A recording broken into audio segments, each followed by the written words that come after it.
Hi, so I'm going to talk about security options for high-risk travel. Unfortunately, the URL doesn't work. My server crashed about 14 hours ago, like right after I got on the plane, so I'm going to try to fix that later tonight, possibly Monday. Otherwise, I'll mirror it somewhere. Cool. So just as a quick overview, we're going to talk about a system that'll give you a way to think about the relative risk of types of travel and what you can do, and then some techniques, tools, and procedures for how you can travel the most safely in your particular setting. Some case studies of things that worked and didn't work, both that I've tried and that have been tried by other people, and then some future research and development stuff that I'm actually actively working on or that would be awesome for somebody else to work on, and then some opportunities for people to either lobby or be activists or otherwise make some positive change, like social good as well in this area. So quick intro, who am I? So I'm a cypherpunk from the early 1990s. I found the mailing list when I was like 12, and it was a complete change, seeing that crypto and software could let people, especially like random people anywhere in the world, kids, whatever, stand up to the most powerful organizations in the world if they had the right math behind them. Then I started the world's first offshore data haven in the North Sea, Haven Co., in 2000 with some friends of mine. And that lasted for a little while and sort of fell apart. And I then went to Iraq and Afghanistan and worked as a defense contractor for 8 years, building satellite networks and cell phone networks and things all over there. So I got to travel to cool places. I did a trusted computing startup, so I know a fair bit about that technology. I then worked for a network security vendor, Cloudflare, which I'm sure is very popular with all the friends at Tor. And now I work at a startup that I started relatively recently that we're working on some cool stuff in the secure computing device space. More importantly, why am I actually qualified? I've traveled to a bunch of countries worldwide. Countries and territories, I'm not really too particular about like the exact status of British Crown dependencies and things like that. I travel a lot for personal travel. I go through passports every 2 or 3 years. I'm frequent traveler a lot. So I basically live to travel. It's fun, it's work, and everything else. And I also have this horrible habit of carrying every piece of computer gear I can possibly carry when I travel, which is a bad security practice, as we'll see. And I'm probably on some lists. So why is it special to talk about travel security versus just general computer security? There's a few things that are different about it. There's a lot of things that are in common, some things that are like amped up or ramped down, but some things that are fundamentally different. One of the biggest things is that you're exposed to multiple jurisdictions. There's different sets of law. I know US law relatively well as a non-lawyer. I know virtually nothing about non-common law countries, and especially if it's a country where there's a language barrier, like China or the Middle East or anywhere else. If somebody handed me a document that was saying all sorts of crazy stuff, I would not necessarily know what it is. So I know some general principles on what's legal and what's not legal in certain countries, but I think like most people, you're much more familiar with your own jurisdiction than with other jurisdictions. And there's a lot of special laws that apply to either non-citizens, temporary residents, people in transit, or even citizens that are in transit, and things at borders, and borders are sometimes defined as like 100-mile radius of the coast, that don't really apply normally. So all these protections that you think you have under the Constitution don't necessarily, according to certain people, apply in places like New York City that are within 100 miles of a border. You're away from your home base of support, so if you have a problem, you don't really know what to do, you don't have people to call on. And it's not something you do every day, any given trip, so it's new. And if you're going to go after a single interesting set of people, people who travel frequently internationally are usually pretty productive targets to go after for economic purposes, intelligence purposes, anything else. And the threats are always changing. So nothing really there is that new. Why do we care about it now versus in the past? I mean, it's always been a problem for like governments, the intelligence community, all those crazy people. But the new thing that has fundamentally changed is economic espionage. Popping somebody's laptop or gaining access to their systems can actually be monetized now in a fairly direct way. And there are countries that have an organized campaign of going after intellectual property, system access, everything else, multiple countries, including the United States, where they want, not necessarily for economic purposes, but for purposes where this is a common thing to happen. And a lot of countries, because of this whole war on terror thing, are pushing the limits of what they say they're allowed to do, everything else. So it's a problem that's increasing and everything else. And there's a lot of people who travel internationally. It's not a small set of people. It's like $350 right now to fly to China from here, and that's like pretty cheap. So, and people travel with a bunch of devices.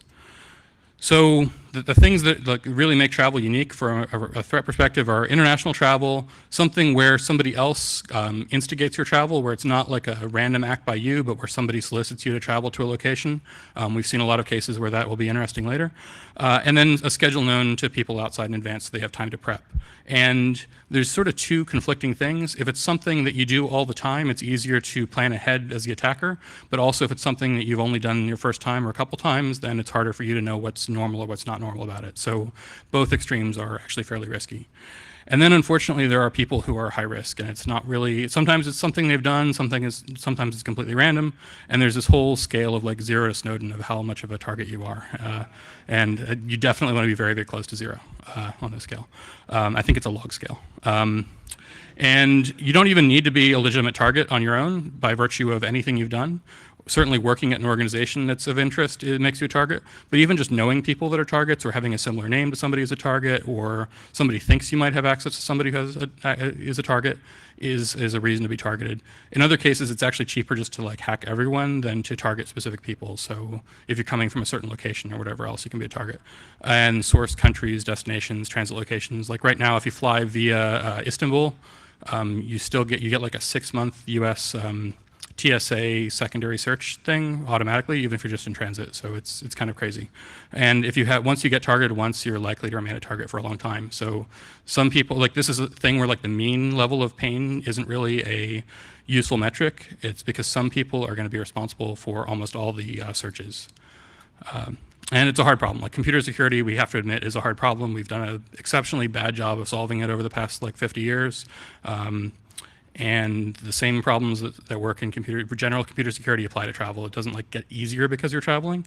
So there's lots of variables. It's hard to generalize. And the other thing is if you're responsible for an organization, the people who travel, especially to high-risk international locations, are usually both important and fairly independent. So they're really hard to train or direct to do certain things or not do other things. And that's a pretty big problem for any system that relies on the cooperation of the user. And it's hard enough to get work done normally, especially going to a country where you don't have an office, where you don't have great connectivity, everything else. Getting any work done at all is going to be hard, so people aren't going to be very tolerant of increasing delays that they view as security. So this is like the hardest possible security environment for most users that they're going to face in a reasonable time period. So we could talk about lots and lots of things, but I'm going to try to narrow it to a specific scope. Certainly technical security, not stuff like how to not get mugged and things like that in a country, because I really don't know anything about that particularly. Then there's people that are completely out of scope here, like government personnel have regulations that they follow. The crazy thing about government regulations, having been sort of like as a contractor part of it, is it defines both a ceiling and a floor for what they're going to do. They generally don't exceed them, but they will not usually meet them. So they're not really terribly interesting in a lot of ways. And then people who are extremely high risk and things that are extremely high risk, like it's not really worth trying to generalize from this. Protecting Snowden is basically an impossible problem, so it's not going to help anybody else to solve that particular problem. And then there's stuff that's so low risk that the incremental pain from doing this as a travel optimized thing isn't worth it. So I wouldn't do your domestic routine travel this way. And then there's sort of like this Goldilocks problem that we're trying to find, where it's just hard enough to be worth solving, but also not so impossible that we can't solve it. So there's a bunch of factors that influence this risk thing, all these things. I'm just going to go through them. Like how specific is it? There's places where everybody is a target, and it's just sort of by virtue of being there. So that's sort of like ambient hacking that happens there, like airports, coffee shops, certain countries, things like that. There's being targeted as a person in a category, like say everybody who goes to certain conferences is likely to be a target of certain organizations. If you're known to be like a computer security professional, you're sort of interesting as a target. There's actually good reasons to preferentially attack people who are not computer security people because they're less likely to discover it. So you go after other people within organizations. But sometimes like a specific individual or a specific organization is a target because, say, somebody wants a particular piece of information or particular system access that that organization or person has. Then there's different techniques that the attacker is going to use, sort of a taxonomy from like least bad to most bad. I'd say passive network attacks and sniffing. You have to assume that like every network is sniffed. Like it seems crazy to not assume that anymore. and you should be using systems that are resistant against passive adversaries like that. But then you have more active network attacks, especially on mobile networks or on networks where there's a captive portal or something else where you're potentially exposed to a network that's controlled by the attacker that can modify some traffic in transit, because unfortunately not all traffic is integrity protected or encrypted. Then there's the physical non-destructive access, which can be something where somebody says, like you leave a laptop and they image it, or something where they say, give me your laptop, or something very simple like that. But that's sort of a non-destructive thing where there's a bar to what they're willing to do. Physical modifications to your hardware, where we'll talk about that a little bit later. And then multi-round physical modifications where they modify it and then come back a little bit later and have modified it and take benefit of having you using a compromised system. So evil made is a subset of that. And then the other thing is, what do they get when they compromise you? Is it going to be only your current working set of data from your current trip or something like that? Or are they going to get all of your emails and all of your documents that you've ever created on your computer from day one? And will they be able to put something on your computer that will get them persistent access to other systems or to that system over time, which is a surprisingly large target for a lot of the economic espionage on people that are remote. And then there's, of course, how hardcore the attacker is. There's cases where they don't really care that much, and I think it's sort of there's certain techniques and certain things where if they're really capable and they're not really that interested, those attacks are they're probably going to have great passive pervasive monitoring, but for actual physical attacks, that's going to be kind of more bounded by effort than it is by their capabilities, because forcing someone to disclose information is sort of a non-scalable thing, but it's also a pretty low technical bar. So if you piss off somebody enough, then even if they're not very competent, they can do that. And then you have to worry about how bad is it if you're compromised. Is somebody going to get killed? There's a case in Syria where there was a journalist who potentially was killed because of ComSec failure, and other people as well, all the way down to maybe it's just a mild inconvenience. So I don't know, you have to sort of prioritize these things. And it's really easy to prioritize money values. If you think that compromising this data could be a $500,000 compromise, then you can sort of calculate your probability and risk. But if people's lives or criminal liability are involved, then it's really hard to do. Also, if you're, say, a journalist and you're protecting your sources, you don't have a lot of money, and the value of your story is not necessarily a huge dollar value, but it is the lives of the people that you're working with. So it's both your reputation, your personal happiness and well-being for the rest of your life, as well as the lives of other people. So it's actually pretty hard to gauge what the actual consequences are. And in a lot of cases, you don't know what the real consequences are going to be. And then, of course, what are your resources to defend? If you're a government, yeah, you probably are not getting advice from Talk at Hope.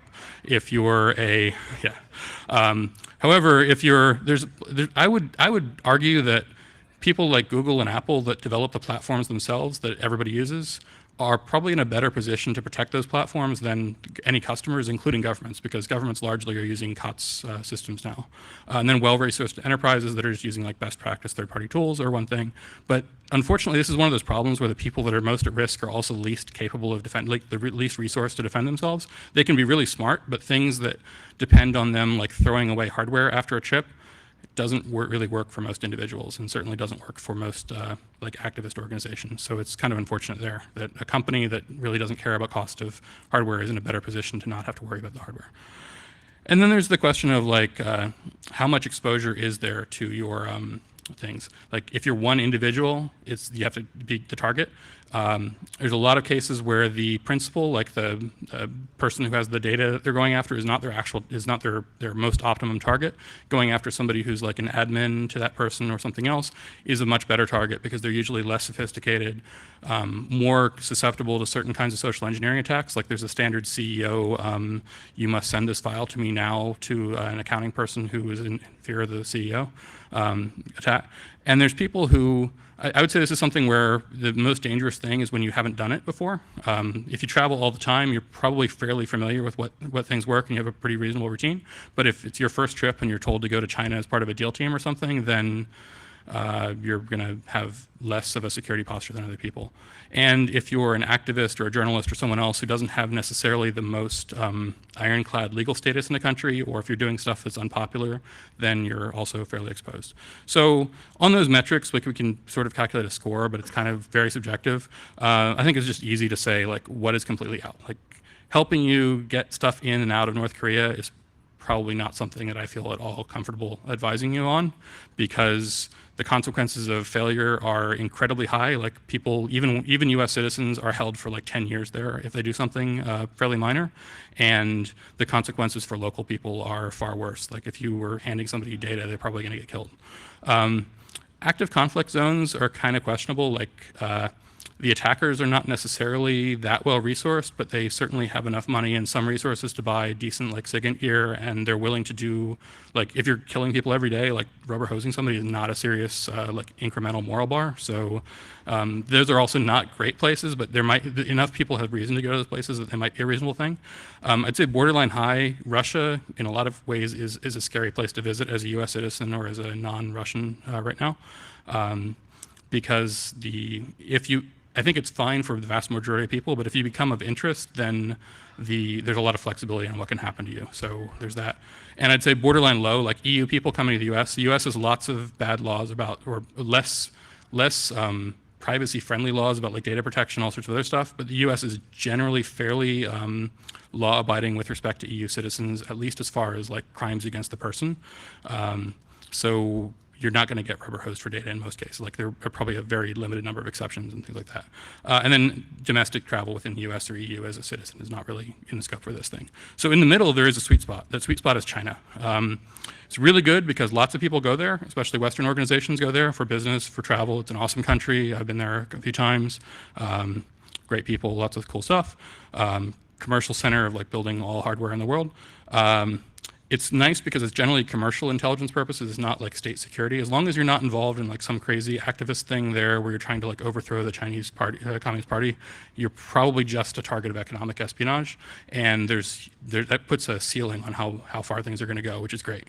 And usually your number one thing is getting kicked out. Substantially law-abiding country. Maybe you would say not as law-abiding as Western countries, but pretty law-abiding on international stuff, and they care about their reputation, unlike, say, North Korea. And there's a lot of people that travel there. The travel is important, so there's actually a market for this. There's enough people that it's a repeatable process, not a one-off thing. And they're technically sophisticated. Like in a former job, I saw some amazing network attacks that they were doing against some sites, or that a country in Asia was doing against some sites, and yeah, a large country in Asia, and they were the most sophisticated attacks I've ever seen in terms of DDoS and everything else. So, like technical quality-wise, I'm sure there's parts of NSA and other organizations that are probably better, but they don't use them against public targets like that, so you don't get to see them as much. And so they're actually an interesting target to go after, to try to defend against. So my general goals here are: you always want to avoid special treatment. You don't want to stand out. You don't want to carry like a special thing that makes you identified as a special, like super high security paranoid person. And you both want to resist things that are most likely, but you also don't want to fail and have to tell people that you failed because of some really obvious thing that is like standard best practice. It is way less embarrassing as a CISO if you get hacked by 0 day, which is why everyone always gets hacked by 0 day, even if they didn't, than if you get hacked because somebody like used a default password on something. So you want to make sure that you've got all your like really basic stuff covered, and prioritize that. So prioritize for both likelihood and embarrassment if it fails. And then you want to limit the information that you have that's exposed. Like that's the basic principle of security, minimizing threat surface. And if you are targeted, you don't antagonize them any more than like, don't actively antagonize them, because that might actually take it from a sort of like interesting economic espionage / network can you get it through game to a barred for life game or a potentially like criminal type thing or whatever. So don't piss people off in countries where you don't have, and use good technology to help yourself. You don't want to spend lots of money doing this, so use the best technology you can. So there's some techniques that overlap a lot with conventional security practices for securing your normal office stuff. And then there's some unique stuff that you can do because of travel, or unique stuff that you have to do because of travel. And one of the most unique things is that you're doing this for like a specific expedition, not for a long-term, indefinite, open-ended thing. So that's actually kind of a cool thing. So you want to minimize, so these are sort of the basic things. You want to minimize the threat surface. You want to not take like every possible platform, every possible device. You want to minimize and standardize. If you have one organization platform, you want to use that as much as possible.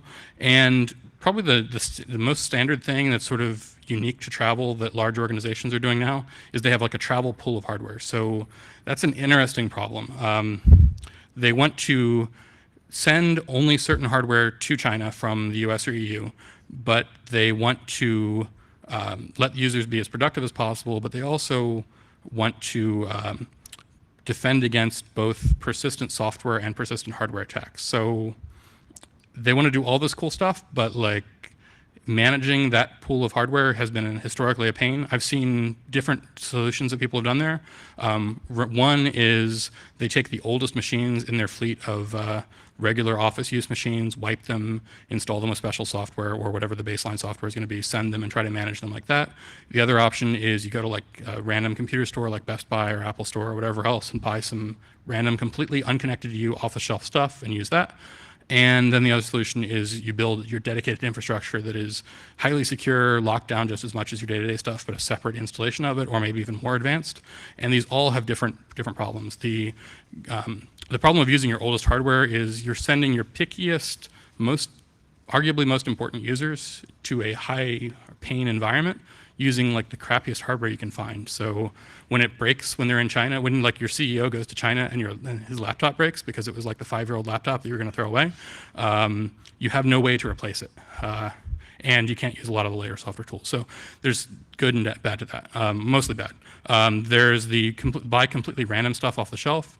And the problem there is that you don't have any of the sort of like baseline protections. You might have like vendor spyware or whatever on the machine still. You have to wipe them. Like there's all sorts of stuff where you don't have the basic protections that you have on your regular corporate environment or your regular personal environment. So what happens when that gets hacked and it's to something that would have been protected by your regular fleet of machines? And the problem with building like a dedicated pool of machines that use high security stuff that you manage is it actually does have to be as separate as possible from your existing stuff. Like you could probably use like licenses across the things, but the servers they talk to, the provisioning infrastructure, everything else has to be separate, or else theoretically you could pivot from one of those machines to it. And that basically doubles the amount of work that your IT security team has. And for a lot of these organizations, their IT security team is already 0 people. So somehow 0 times 2 is actually worse than 0 times 1, but it's very bad. So there's some pain. Like one of these solutions is usually better than the others, but none of them are great solutions. So there's that. Then there's the prepare systems in advance. So because this is a time-limited thing, you want to prepare stuff before you travel. There's some obvious stuff there, like you want to make it work while you're here, but there's also some things like auto updates are one of the best things for security for regular use in normal environments, because one of the biggest problems is out-of-date stuff, not getting patched, everything else.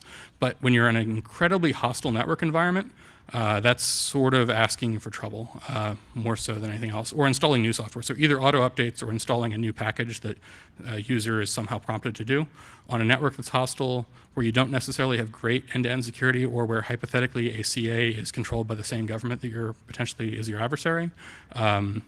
Not a good idea. So you want to try to minimize that. And you want to harden your systems as well as possible. Like I know how to harden iOS and macOS, Linux, and a few other platforms. I don't actually know very much about hardening Android and Windows 7, okay, on Windows 10, not so much. But like if you know your platforms, you want to harden them as well as you can. You might want to use the same platforms that you're using for your day-to-day use, just because your users are going to be most comfortable with those, and you should know hardening those. Plus, some people have written some really good security guides. The Gruck wrote a pretty good iOS guide. Filippo from Cloudflare wrote a pretty good guide. There's some other people that have written guides. The problem is they get out of date. They're sort of particular to your problems, and it's a checklist, so you have to implement it yourself, and you have to make sure that everything's done. So there's that. And then the other fundamental principle that saves you from huge amounts of pain is to minimize the amount of data on the machines. The number of times where people take their daily use machine and just like fly to China with it, and they have all their email, all their data, all their corporate access on that system, that's sort of like the default that people do. And it's horrible, because there's nothing you can do if somebody says like turn over this machine or else, where the or else is be thrown in jail. Like there's no corporate user that's going to like stand up and say, oh, throw me into jail for forever for my company's data. So well, there have been historical exceptions to that, at least one, and I would not advise that in a foreign country. But yeah, so if you're not going to use the data while you're there, there's no reason to have it. It's only a liability. There's some interesting stuff in that area like later. So yeah, and the other thing is to travel naked. So travel with no data on the laptop, only tools, such that when you get to the country, you download the data there. You don't obviously want to download unencrypted data. You want it to be encrypted. You want to have reasonable tools for the integrity and everything else. But it's much more acceptable if somebody is saying, turn over all the stuff on your laptop, if what you're turning over is a system with a bunch of tools on it, than if it's a system that has a bunch of tools on it and all your data. So it's a basic principle. And then you want to protect keys and credentials at a higher level of security than you protect the actual data. So one of the things that is not intuitive is that the target for a lot of this stuff in intellectual property attacks is not necessarily the stuff that you have with you. It's persistent access, especially like elevated access credentials or other pivots into systems back in other countries. So it's actually easier to target a very, very well secured US system by attacking a client device that is temporarily in your country than it is to go after it over the network. And it's a diverse thing. So you don't want to take your SSH keys that you use for logging into production systems or everything else with you. And if you're not going to use them while you're there, you shouldn't take them. And you want to potentially use time-limited credentials, things like that, and have a very good system for removing those credentials from systems and everything else. And another sort of non-intuitive thing, especially from the organizational side or from the government side or large enterprise side, is that people's personal accounts, normally there's like policies of don't let them use it on their work machines because it's a liability for us. If somebody posts something about like a political candidate from a White House computer, that gets everybody in a lot of trouble, so you don't want to allow personal devices there. It's sort of the opposite of that if somebody goes to China. If like the CEO of your company goes to China and has his personal Twitter account gets hacked while he's there, and starts tweeting stuff about like how they're about to buy like a large company or something like that, that can cause problems both for the individual and for the company. So protecting their personal stuff while they're there is important. Even stuff like nuisance things would be a compromise there. And virtualization is a good solution there. You do definitely want to keep it separate from your primary work stuff, but you do need to figure out a way. These people are going to be there for a week or two at a time in a lot of cases. On long flights, everything else. If they're not able to do something in a safe way to use their personal stuff, they're going to use it in an unsafe way. There's almost nothing that you can do that's going to keep people from checking in their personal email and everything else for that long period. And then there's user training. Like the fundamental principle is that anyone who's going on a trip like that for work purpose is important enough that they prioritize getting stuff done versus necessarily complying with every detail of every policy. And they're away from the people that can enforce those policies. So if there's a conflict between like security and getting the job done, they're almost always going to compromise on security. And you want to make, the trick there is you make the easiest way to do something also the safest way to do it. And the best thing I've ever found has been to make the VPN incredibly useful, or the network access tool you use incredibly better than like using a native local network. So the users want to use the VPN because it makes stuff work better for them, and use that as a trick to get them to do everything else. So those are like sort of general principles that you can use to evaluate whether stuff is good or bad. But let's talk about like stuff that actually works and doesn't work. So the number one question that anyone ever asks when they're going to China, and I get this like probably 5 times a week from people, is what VPN should I use? And the problem is there's no great answer to that.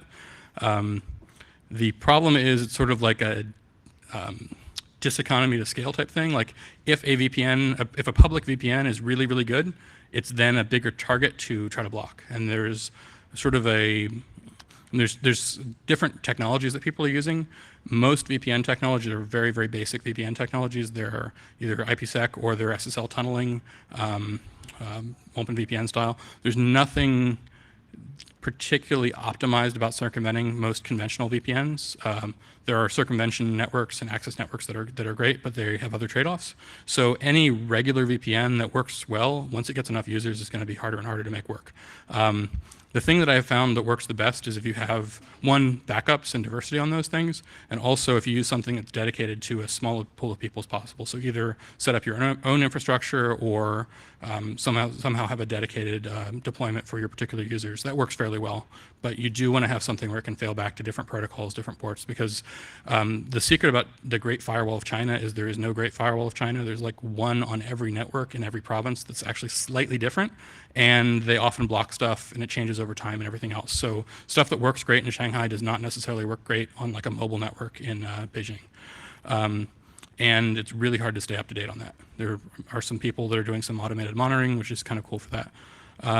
Things that work exceptionally well are international roaming data service. It's expensive, but it does bypass a lot of protections on a lot of the networks.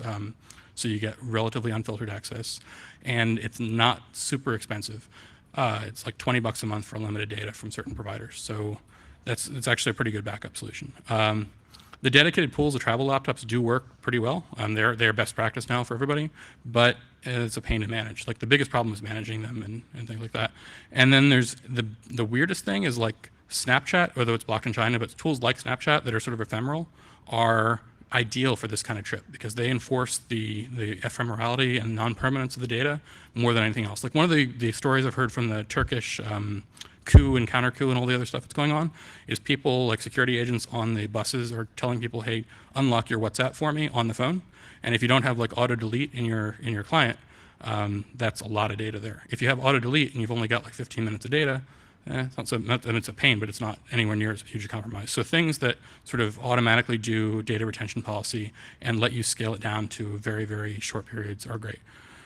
So those are some, unfortunately, a relatively limited number of things that work fairly well. There's a lot of stuff that doesn't work. So special hardware. There's a lot of companies selling special hardware. For a while, I was working on like a travel router thing, and it sort of is still a viable thing, but like if it's special hardware that identifies you as somebody who particularly cares about security when you're traveling, there's a lot of downsides to having that in your possession and having it seen. If it's seen as like a network access device that helps you work more productively, like a battery or something like that, then yeah, great. But if it's something that is specially designed to be like a security network hardware device, big red flag there. And Google Chromebooks would check all the boxes for like awesome stuff. They have very little local state. There are all sorts of other stuff. They're relatively secure over the network by default. But unfortunately, Google is made some decisions a while ago to really anger China. So a lot of Google services are blocked in China for both commercial and retaliatory reasons. So Chromebooks don't work very well in China. They depend a lot on Google services. So they're great in concept, but in actual practice, they don't work very well. Desktop as a service is another solution that would be awesome because then you don't actually have any data in the country. You're just using it as sort of like a terminal, but the networks are not so great. And then there's a lot of like US things that you would never expect to be dependencies of websites and things like that that are like Facebook, Google, things like they're blocked. There's that. And there's the free and commercial VPNs that are often blocked, like the big either free ones or very cheap ones that are very popular. And then some corporate VPNs are more blockable than others.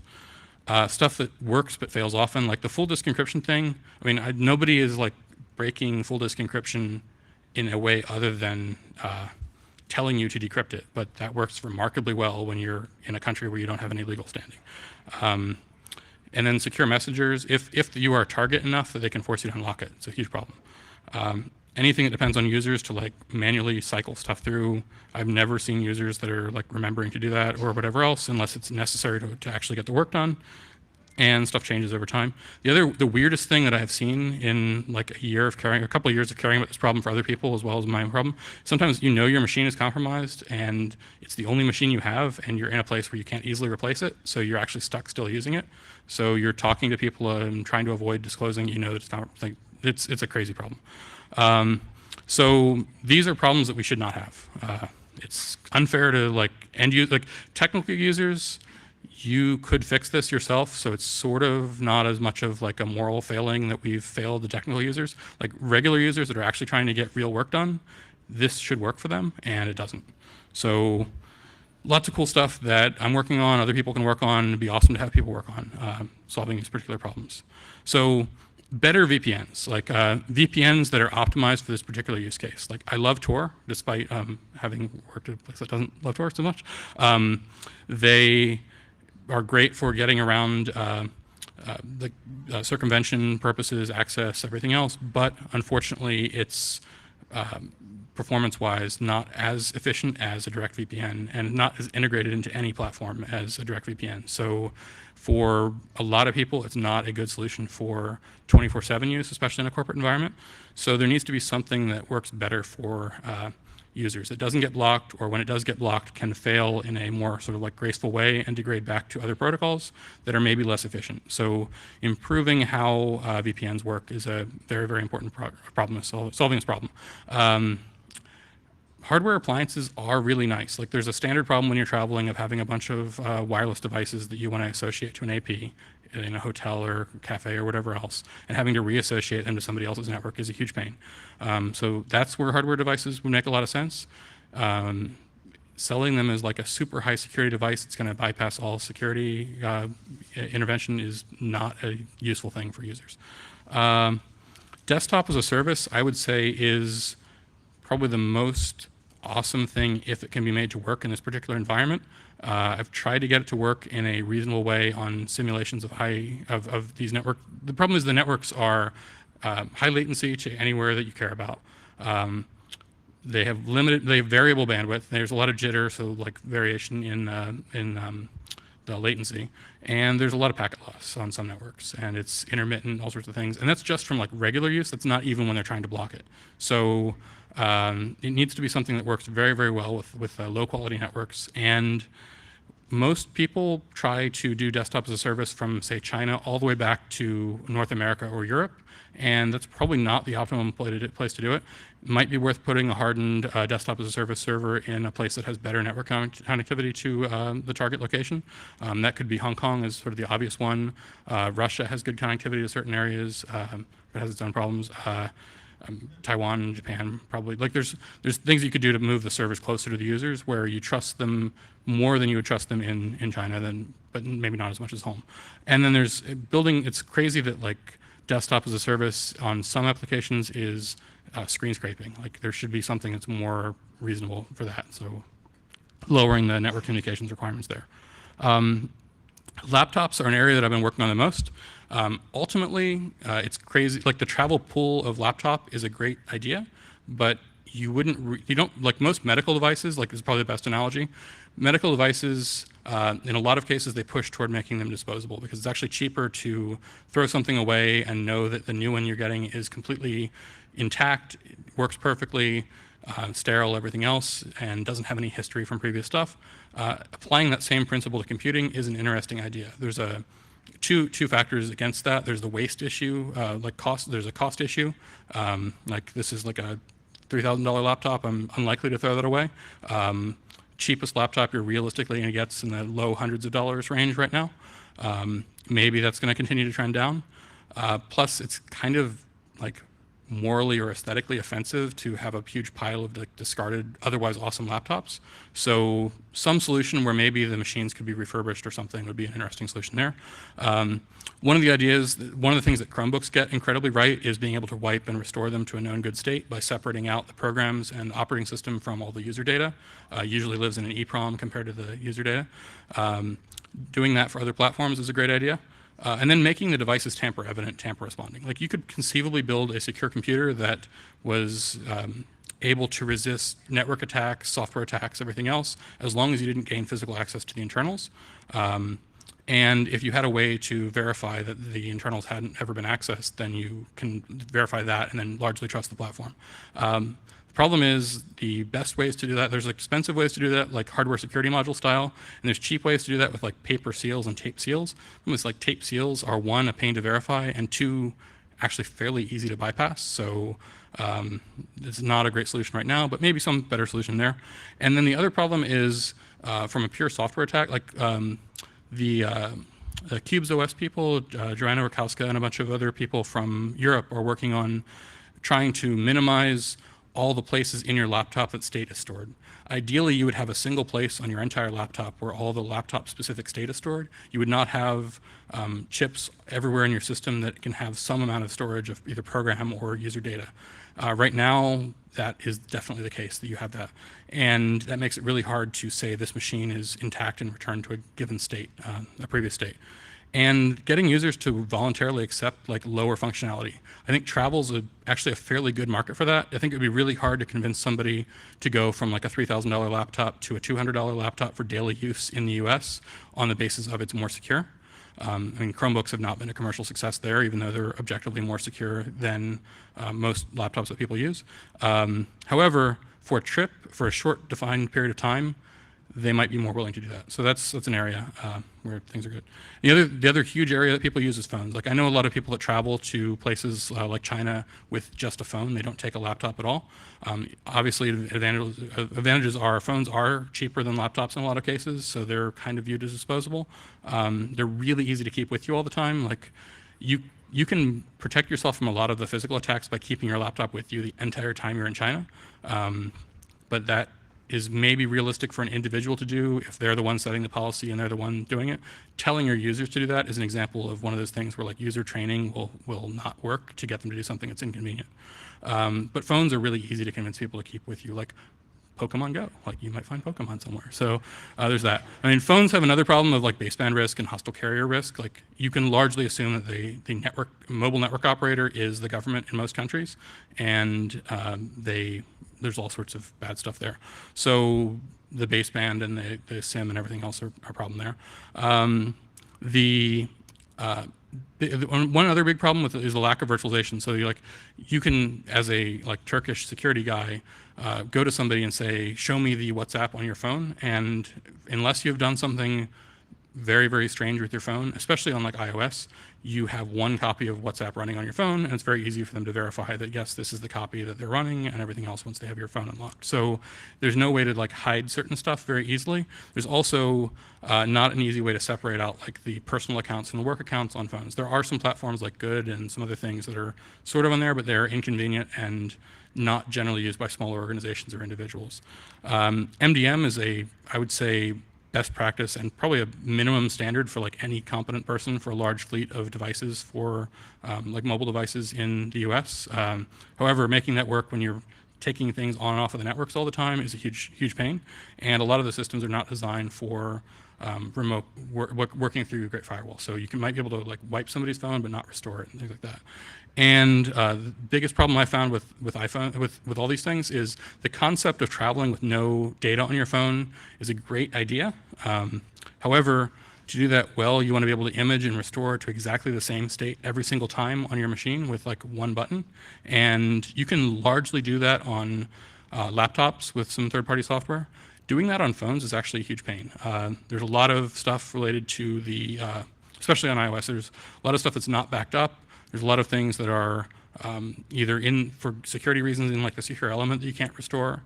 So telling people to completely wipe and restore their phone is going to cause enough user friction each time that doing that on every trip may be viable. Doing that every time they've been away from their phone for any period of time may be less viable. So there's that. And there's the dependence on services that are highly blocked. Google stuff in particular, also iTunes, iCloud, they have security issues as well as connectivity issues there. That. And then the other huge area is, so this whole set of like 45 minutes of stuff, you can do it, but you don't really know that you've been successful doing it. It has all the negative things about security where you can fail silently and miss like one tiny step and be completely compromised forever. So there's no good tools to like manage and optimize doing this stuff right now. So conceivably you could build this yourself. Conceivably you could install software and do this, but it's like a pain to make it work. So there's that. And a lot of the tools are not, there are tools to sort of manage fleets of machines like SMS for Windows and everything else, but they're not really designed for small pools of machines. So this is a problem that both small organizations have and travel, so it'd be great if people built tools that work great for this. So there's all that, but I have also a sales pitch to activists. So I don't think this should be a problem that people have to solve. I would like countries to not actively go after individuals and commercial organizations in the same way they go after each other's intelligence agencies. I don't think it's reasonable for individuals to have to spend money on this or any thought cycles on this, and certainly not activist organizations or companies or anything else, especially when they're not even like activists in that country, they're just other people. So I would like the laws and best practices and commercial standards and everything else to change such that people have the rights that they're largely promised in their whatever constitutions or other legal documents in their country, wherever they are in that country, and that non-citizens in that country and visitors that are otherwise lawful have access to those things too. That's probably a harder problem to solve than the technical problem of making this stuff work really well, but it would be great to do. And probably a more practical thing is whenever somebody is a journalist or an individual or an activist or a company that gets hacked in this way, there's a huge incentive, especially for commercial organizations, to hide the fact that they were attacked. One, because it will draw the ire of the attacker if it's known that they were the attacker. Two, it makes them look bad. Three, lots of reasons why they don't want to do it. But if you find out about these things happening to people, and you think it's a good idea to disclose that, I think it's good to know like which countries are doing what to what people and why. And making that as public as possible is good. It might be a case where the organizations don't want it to be public, but it's in everyone's good collectively for it to be as public as possible, so there's probably some sort of like collective action problem there. So yeah, in general, I'm happy to talk with people about their specific travel needs to specific places. Like I know China pretty well because I know a lot of people that are going out there specifically. I don't know as much about like Russia, or I know moderate about Middle East and some conflict zones. I think it's an interesting problem. It really depends on who you are as an organization or as an individual. And then once my web server is back up, I'm going to put together some links to the other people's documents on how to harden specific platforms, especially stuff like Android and Windows that I don't really care as much about. And anyone interested in some of these R&D areas, I'd love to talk to you. I think building this stuff as a tool for travelers is a great way to build some tools that a lot of people use, but it's also something that's useful for small users, groups of users everywhere. So, yeah, great. Well, thank you very much.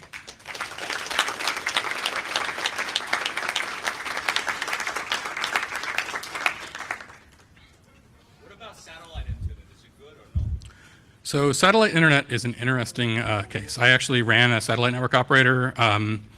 There's a couple different kinds of satellite internet. There's like fixed facility satellite internet where you're using like a C-band or a KU band or a KA band, which a dish that generally, either a really expensive dish or one that somebody has manually installed. It's a fixed location. It takes like 20 minutes to install, but like it's a fixed location.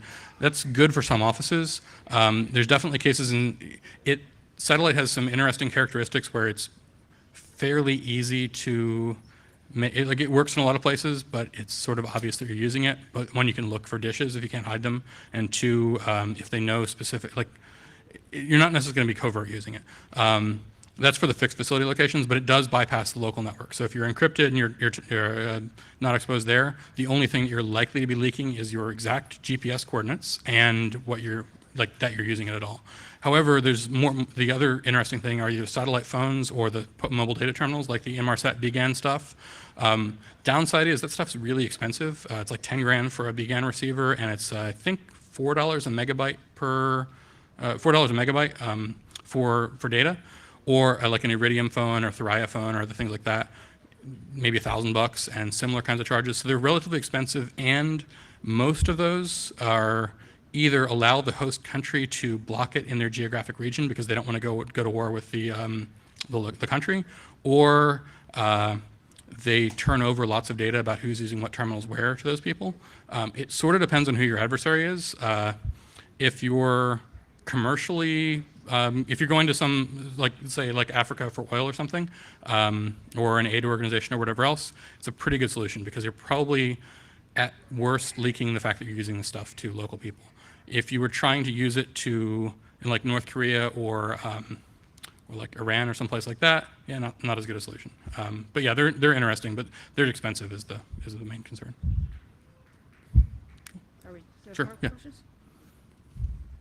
I have a question specifically about device encryption because, I mean, I use readily available device encryption on my hard drive. I lock my phone, all that stuff. I typically only am in the US and Europe. So in those instances, I'm prepared to hand over that device rather than unlock it. But from what I hear you commenting is that in many of these countries, that's not the issue. It's you will unlock it or we will something. Yes, I'm always happy to like burn a device rather than like a lawyer for 3 hours is more than a computer. So yeah, if it were only losing your device, that's awesome. Okay. The real issue is you can be detained. You could either be expelled, which is may be bad. If you're an individual and you're traveling and it means your vacation's cut short, that might actually be a worthwhile thing to do. But if you're there for work, like it's probably better to turn over. If you can turn over a machine that doesn't have anything sensitive on it, that might actually be a better thing. But you should be able to make that choice from knowing what's on your machine. It shouldn't be your turn over a machine that you think doesn't have anything on it, but actually has credentials to your accounts that you then get accessed remotely. But yeah, I would say the US and EU are, unless you're in like the 30 or 40 people they really, really care about, like close to Snowden, they're just going to take your devices, or they're going to, if you're not a citizen of the country, they're going to say you're not allowed to enter. That's a fairly low bar for them as well, and that could be expensive. It could definitely. Do you think that disk encryption from the major vendors is of value? Oh, absolutely. I think it is a standard best practice that everybody should use. There's a lot of reasons why disk crypto is awesome. One, it lets you do instant delete because you can actually delete it. I don't really trust any spinning Rust hard drive deletion protocol, and SSD deletion. There's a SATA erase command, but like unclear if it works.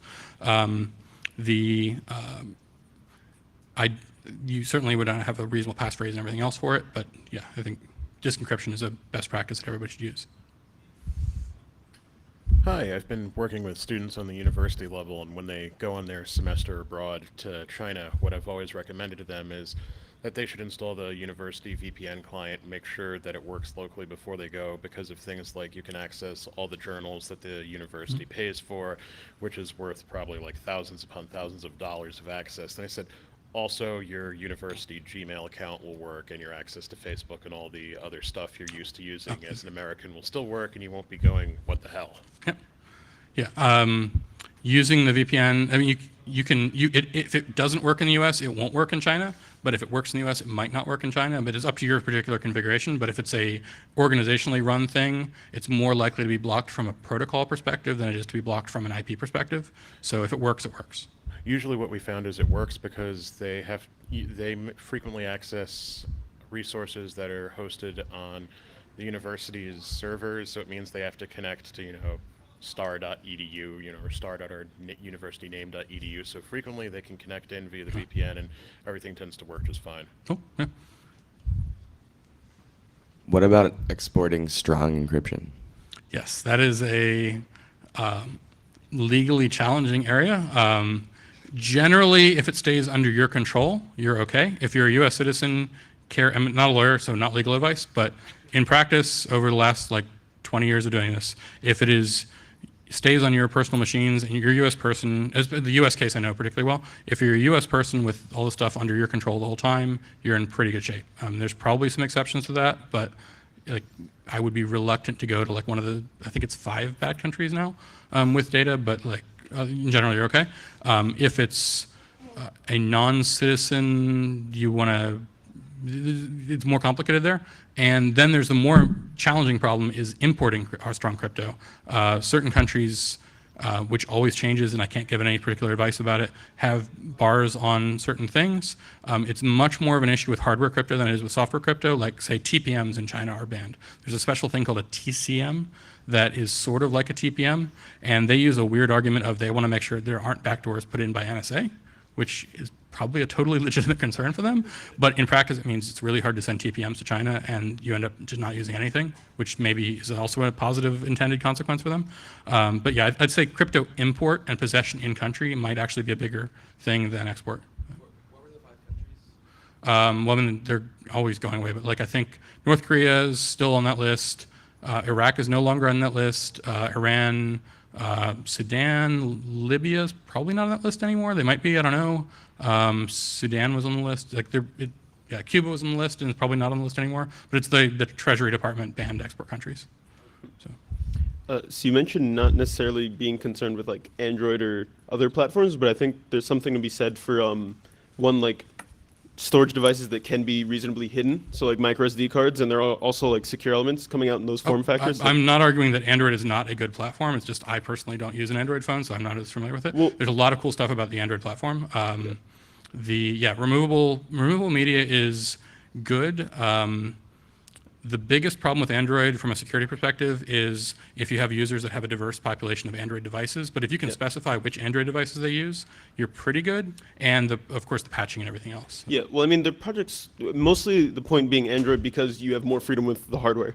than you would with iOS in terms of adding in micro SDs or adding in secure elements. Yeah, I would say And- theoretically, also alternative ROMs on Android, probably the best thing you could do today. I mean, actually, sadly, BlackBerry might still be the best thing you could do today, but you Copperhead, might right? be better off with like one of the security focused, like Copperhead or somebody on Android devices.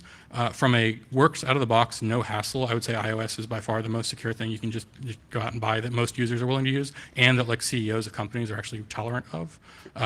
There might also be an argument of if you work at a company where everybody uses iOS devices, give them iOS devices for travel, even if it's not optimum. But yeah, I would like to know more about Android security, but I've always deferred that to other people. BlackBerry Priv is interesting. It has a lot of hardware security. Yeah. built into it. So what if they want your phone and you have crypto on it, and they're like, unlock your phone, and they just break it? What would happen if you just like crack it? That depends on who they are, who you are, where you are. China. Yeah.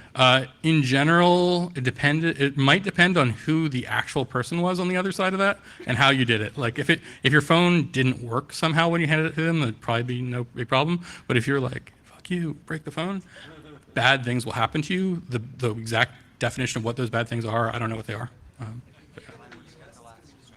Yeah, 2 minutes. So one more question. Multi-factor authentication, does it work?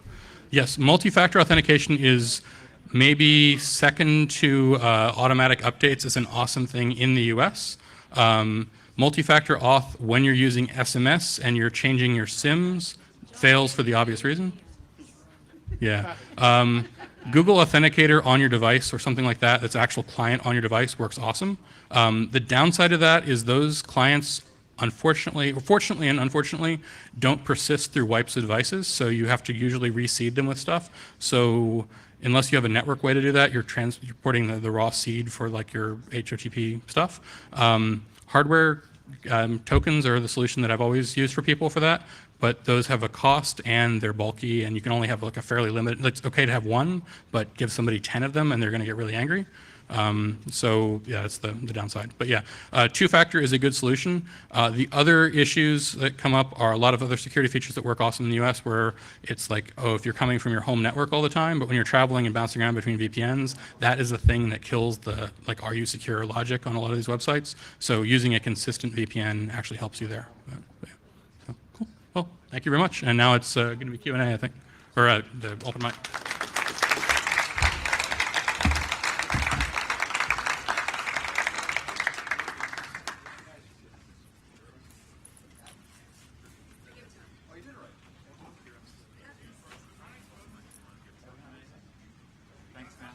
No problem. Thanks.